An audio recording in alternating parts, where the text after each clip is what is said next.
ये जो इतना बड़ा कंट्री है ये कॉन्गो है, जो कि सेंट्रल अफ्रीका में है। वैसे हम इसे जहर के नाम से भी जानते हैं। कॉन्गो के सभी माइंस को अगर हम मैप करते हैं तो कुछ ऐसा दिखाई देता है। ये जो माइंस है ये कोबाल्ट माइंस है। कोबाल्ट जो कि पहले इतना जरूरी नहीं था लेकिन अब बहुत जरूरी हो चुका है। तभी तो चाइना 19 में से 15 माइंस जो है ओन करती है, क्योंकि ये बिल्कुल बदल के रख देगा जिस तरीके से हम एनर्जी को बनाते हैं और यूज करते हैं। क्योंकि हम इस समय इस्तेमाल में लाते हैं जो नए मिनरल्स होते हैं जैसे कि कोबाल्ट। अब सवाल ये आता है कि इसको कंट्रोल कौन करेगा।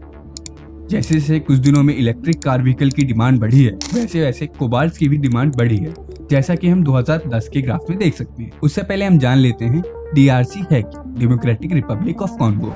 ये जो कंट्री है वैसे तो बहुत ही अमीर होनी चाहिए क्योंकि इसके पास बहुत से कीमती रिसोर्सेज हैं, लेकिन ये जो कंट्री है इसका फायदा नहीं उठा पाई क्योंकि इसका जो फायदा है बाहरी लोगों ने ज्यादा उठाया। चाहे यहाँ के लोगों को गुलामी के लिए अटलांटिक्स भेजना हो, या फिर ये क्रूर बेल्जियम का राजा जिसने यहाँ के लोगों को फोर्स किया जबरदस्ती रबर बनाने के लिए, या फिर हाल ही में हुआ ब्लड डायमंड रश। इस जगह पे सालों से लूटपाट मची क्योंकि यहाँ की रिसोर्सेज के लिए।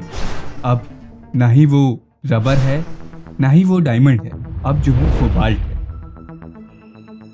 कोबाल्ट इसका यूज मिट्टी के बर्तन को नीला करने में किया जाता था पहले। अभी के लिए इसका यूज बहुत ही जरूरी हो चुका है इलेक्ट्रिक व्हीकल में। अभी सवाल आता है मिट्टी के बर्तन को नीला करने वाला चीज क्यों इतना जरूरी हो चुका है इलेक्ट्रिक व्हीकल में। लिथियम मेन इंग्रेडिएंट है कार बैटरी बनाने में, लेकिन ज्यादा से ज्यादा ब्रांड जब आगे आई और उन्होंने दावा किया मेरी गाड़ी इतनी ज्यादा दूर तक जा सकती है, मेरी गाड़ी इससे ज्यादा दूर जा सकती है, तो कंपटीशन बढ़ा। तो इसी समय आया है कोबाल्ट। कोबाल्ट ऐसा मिनरल्स है जो कि इलेक्ट्रिक व्हीकल के हीट को रेगुलेट करने में मदद करता है।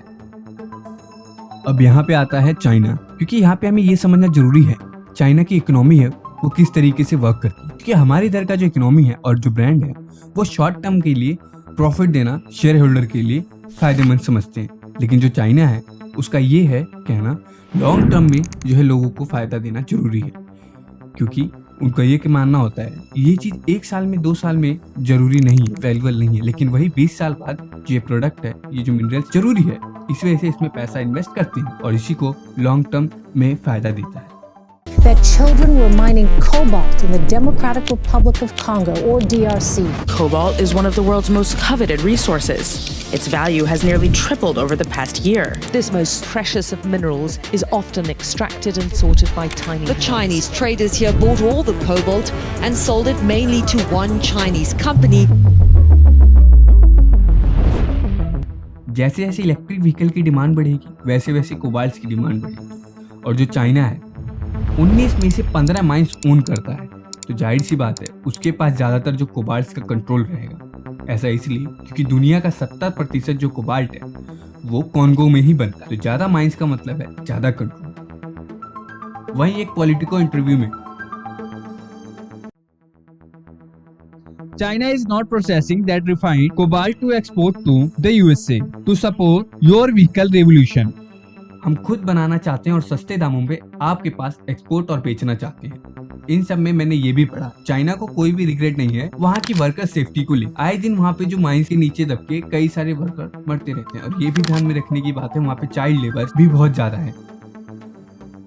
कोबाल्ट से ये खत्म होने वाला पदार्थ है, सेम ही जैसा फॉसल फ्यूल होता है, सेम जैसे कि हम फॉसल फ्यूल निकालते हुए डिफॉरेस्टेशन करते हैं, सेम वाटर पोल्यूशन होता है, सेम ये भी होता है जब हम माइंस करते हैं कोबाल्ट।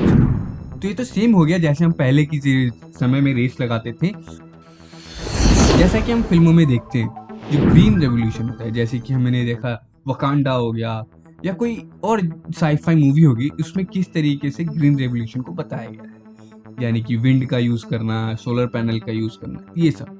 लेकिन ये अलग ही रूप है जिस तरीके से मैंने बताया। अब मैं आपको एक चीज बता देना चाहता हूँ, क्लीनर फ्यूचर का ये मतलब है लेस कार्बन, यानी कि कम से कम कार्बन का यूज करें। हम लिथियम आयरन की बैटरी यूज करें, ना ही लिथियम आयरन की। इसमें आर जो है एक्स्ट्रा है, ये जो है इसमें जो है कोबाल्ट का यूज नहीं होता है। अब आपको मैं एक समझा देना चाहता हूँ फॉसल फ्यूल और जो इलेक्ट्रिक व्हीकल में क्या अंतर है। फॉसिल फ्यूल जब भी हम यूज करते हैं, यानी कार को जब भी हम यूज करते हैं, वो क्या करता है, पूरी तरीके से जला देता है। और वहीं जब हम इलेक्ट्रिक व्हीकल का यूज करते हैं तो वो क्या होता है, रिसाइकल हो जाता है। हमने ऑलरेडी देखिए कई सारे मिनरल्स को, कई सारे सब्सटेंस को रिसाइकिल कर चुके हैं, जैसा कि मैं आपको चार्ट में बता देना चाहता हूँ। और ये भी देखिए हम कोबाल्ट को भी कितना ज्यादा हम रिसाइकिल कर चुके हैं। फ्यूचर की तरफ बढ़ते हैं तो कई सारे प्रॉब्लम आती है, और प्रॉब्लम को सॉल्व करने को ही हम फ्यूचर कहते हैं। जैसे जैसे हमारे नए नए आगे बढ़ेंगे, हम प्रॉब्लम को सॉल्व करते जाएंगे, और जब प्रॉब्लम को सॉल्व करेंगे तभी हम आगे फ्यूचर में आगे बढ़ पाएंगे। अभी हमारे पास जो प्रॉब्लम है वो है electric vehicle, environment, climate change, इन सब के बारे में सोचना है, और इसके ऊपर हमें इसका सोल्यूशन निकालेंगे तभी तो आगे बढ़े। तो उम्मीद करता हूँ ये वीडियो आपको अच्छा लगे तो लाइक एंड सब्सक्राइब जरूर कर दीजिएगा। और इस पे अगर 50 लाइक आ गए तो मैं आने वाले समय में क्लाइमेट चेंज के ऊपर वीडियो बनाऊंगा।